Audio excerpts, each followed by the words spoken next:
دادگای نێودەوڵەتی تاوانەکان ڕایگەیاند کە زەویە داگیرکراوەکانی ساڵی 1967 فەلەستین دەکەوێتە ژێر تایبەتمەندی و دەسەڵاتیەوە. لەو بارەیەوە ئەمریکا ناڕەزایی خۆی لەو بڕیارە دەربڕی و بۆ جارێکی تر یاسای نێودەوڵەتی پێشێل کردووە. ئەوە یەکەم جار نییە کە ئەمریکا دەبێتە پارێزەری تاوانەکانی ئەو قەوارەیە و ڕێگرە لە بەردەمی جێبەجێکردنی یاسا نێودەوڵەتەکاندا. تەنانەت ئەو بڕیارانەش کە لە قۆناغێکی ململانەی ئەو قەوارەیە لەگەڵ فەلەستینیەکاندا ئەمریکا خۆی داڕێژەریان بووە و داکۆکی لێکردوون، وەکو دابەشکردنی فەلەستینیان گەڕانەوەی زەویە داگیرکراوەکان کەچی هەر بۆ خۆی ئەو بڕیارانەی پێشێل کردووە بە تایبەتی شەریعەتیدان بە شارۆچکە جوولەکە نشینەکانی کەناری خۆرئاوە و جۆلان و پەیوەستکردنیان بەو قەوارەیەوە. ئەمریکا لەبەر ئەو قەوارەیە لە زۆربەی ڕێکخراوە نێودەوڵەتەکانی چۆتە دەرەوە یا گوشاری خستۆتە سەر تا بێدەنگ بن لە پێشێلکارەکانی ڕژێمی تەل ئەبیب. واشنتۆن لە شەستەکانەوە تا ئێستا ڕێگر بووە لەوەی ئاژانسی وزەی ئەتۆمی بتوانێت لە چوارچێوەی سنووردارکردنی چەکی ئەتۆمیدا ناوەندە ئەتۆمیەکانی ئەو قەوارەیە بخاتە ژێر چاودێریەوە، ئەوەش بۆ پاراستنی باڵادەستی ئەو قەوارەیە لە دژی وڵاتانی ناوچەکە بە پاساوی پاراستنی هاوسەنگی.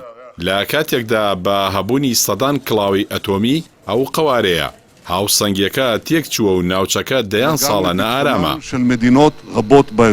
ڕێبەرانی ئەو قەوارەیە هەمیشە لە دەستەواژەی خاڵی کردنەوەی خۆرهەڵاتی ناوەڕاست لە چەکی ئەتۆمی دەترسن و ئەمریکاش بەردەوام ئەوانی پاراستووە لەو خواستە ناوچەییە و جیهانیە.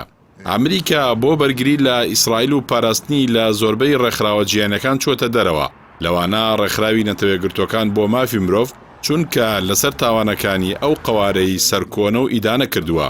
ئەمریکا لە ڕێکخراوی نوسکۆ چۆتە دەرەوە لەبەرەوەی کە ئیسرائیلی لە تێکدانی شوێنەوار و ڕەوتی زانستی لە زەویەکانی فەلەستیندا ئیدانە کرد. بە هەمان شێوە ئەمریکا لە ئاژانسی نەتەوەیەکگرتوەکان بۆ بەهانەوە چوونوکاری پەنابەری فەلەستینی چۆتە دەرەوە کە دەیان ساڵە یارمەتی دەگەێنێتە 6 ملیۆن ئاوارەی فەلەستینی لە ناوخۆ و دەرەوەی ئەو وڵاتەدا. ئەمریکای بایدن دەیەوێت ئەو هەموو بڕیارانەی ترامپ هەڵوەشێنێتەوە کە بوونەتە هۆکاری دابڕانی ئەمریکا لە کۆمەڵگە و یاسای نێودەوڵەتی، بەڵام تەنها لەسەر ئەو بڕیارانەی ئیدارەی پێش و سوورە کە پەیوەندیان بە بەرژەوەندەکانی قەوارەی زاینوستیەوە هەیە بەر لەوەی دادگای تاوانەکان بڕیاری خۆی بدات. بە پێی راپۆرتێکی ڕۆژنامەی هائارێتس حکوومەتی ناتانیاهۆ لیستێکی لەو بەرپرس و ئەفسەرانە ئامادە کردووە کە ژمارەیان لە نێوان 200 بۆ 300 کەسە کە بە تاوانی گەورە تۆمەتبارن. لیستەکەش نهێنیە و ئاشکرا ناکرێت چونکە ئەوە بۆ خۆی بەڵگەیە لەسەر تاوانی ئەو کەسانە، بەڵام ئیسرائیل دەیەوێت بیان پارێزێت. لە جەنگی سێمی کەرتی غەزەدا کە لە 14 تەمووزی 2014دا دەستی پێکردو بۆ ماوەی 50 ڕۆژ بەردەوام بوو، 2322 کوژراوی لێکەوتەوە کە 578یان منداڵ و 489یان ژن و 102 کەسیان پیر بوون. 11,000 یەکەی نیشتەجێبوونی ژوێران کرا ئەگەر تاوانی دوو جەنگەکەی تر و داگیرکردنی زەوی و زیندانیکردنی هەزاران فەلەستینی بۆ ماوەی درێژخایانی بچێتە سەر، تاوانی دژ بە مرۆڤایەتین و پێویستە ئەنجامدەرانی سزا بدرێن کە دادگای تاوانەکان ئەوە بە تایبەتمەندی خۆی و لەژێر سنووری چالاکیەکانیدا هەژمار دەکات کە ماوەیەکی زۆرە واشنتۆن و تەل ئەبیب دەیانەوێت خۆیان لە دەرەوەی ئەو دادگایە هەژمار بکەن و تاوانبارانیان لە تاوانی جەنگەکان لە فەلەستین و ئەفغانستان و عێراق بپارێزن.